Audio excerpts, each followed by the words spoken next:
మక్తల్, కొత్తగూడెం, ఉస్నాబాద్, ఆదిలాబాద్ ఇయాల నర్సంపేట్ మునుంబెట్టి ముఖ్యమంత్రి సారు తిరుగుడు మీటింగ్లు వెట్టుడు. కాంగ్రెస్ గవర్నమెంట్ పవర్లకు వచ్చి 2 ఏళ్లు అయినందుకు ప్రజాపాలన విజయోత్సవ మీటింగ్లు పెడతారన్నట్టు. జరుగుతున్న పనులు, పెట్టబోయే పనులు చెప్పుకుంటా ఏడికి పోతే ఆడ 100 కోట్ల రూపాయల పనులు సగబెడతాండ్రు. చలో ఇయాల ఎట్లా జరిగిందో అరుసుకుందాం పాన్రి. రైట్, వరంగల్ జిల్లా నర్సంపేటల 508 కోట్ల రూపాయలతోటి డెవలప్మెంట్ పనులు చాలా అయినాయి. చక్కటి రోడ్లు, కాలేజీలు, స్కూళ్లు, మోరీలు ఇట్లా ఎన్నో ఉన్నాయి. ఇంకా పబ్లిక్ మీటింగ్. కాంగ్రెస్ సర్కార్ వచ్చి 2 ఏళ్లు అవుతుంది కాబట్టి ఆడోళ్ళకి ఫ్రీ బస్సు, 2 లక్షల రుణమాఫీ, కొత్త రేషన్ కార్డులు, సన్న బియ్యం, ఇందిరమ్మ చీరలు ఇట్లా 11 చెప్పుకొచ్చిండు సీఎం రేవంత్ రెడ్డి సారు. కేసీఆర్ ఉన్నప్పుడు బతుకమ్మ చీరిస్తే చీర తీసుకున్న ప్రతి ఆడబిడ్డ బండబూతులు తిట్టేది కేసీఆర్ ను. ఇంత పనికిమాల చీరిస్తాడా?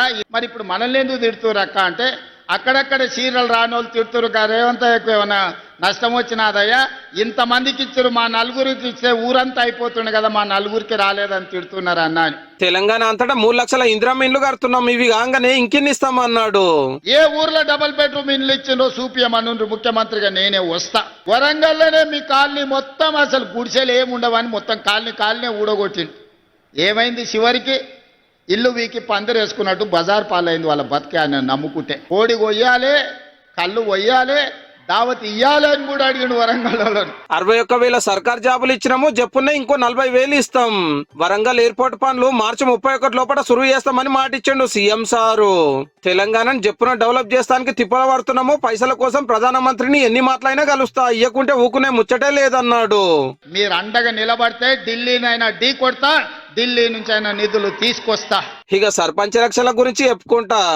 నిన్నమన్న ఒకటి జూబ్లీస్ తీటనోరు వేసుకొని వీని తీట అనగాలంటే వీని బండకేసి కొట్టాలని గెలిపించుడే కాదు, 25,000 మెజారిటీ ఇచ్చి బండకేసి కొట్టి బొంద పెట్టారు జూబ్లీ హిల్స్. మరి రెఫరెండం అన్నాడు సిగ్గు లేకుంటే ఒక నెలనని ఇంట్లో వండుకోవాలి కదా, మళ్ళీ లేచి మళ్ళీ రోడ్ల మీద తిరుగుతూనే ఉన్నాడు, మళ్ళీ అబద్ధాలు చెప్తూనే ఉన్నాడు. మళ్ళీ ఈసారి సర్పంచ్ ఎన్నికలలో ఎట్లా కొడతారో అయ్యా మీ ఇష్టమే. నోట్లకు ఓట్లు అమ్ముకోవద్దు, మంచోళ్ళని సర్పంచ్లా గెలిపియాలని కోరిండు పబ్లిక్ ను. క్వార్టర్కో హాఫ్కో ఫుల్కో వేస్తారా అంటే వాడు మళ్ళీ వసూళ్ళకు పడ్డాడంటే ఉన్నదంతా గుచ్చుకుంటాడు. అడగబోతే కూడా అంటాడు హాఫ్ ఇయ్యలేదా ఫుల్ ఇయ్యలేదా అని రాసి పెట్టుకుంటారు. ఇవ్వాలి రేపు కొంతమంది పోగానే బుక్ తీస్తారు, ఎలక్షన్లప్పుడు నీకు ఎంత ఇచ్చినా కదా మరి నాకు ఎంత ఇస్తావో చెప్పని.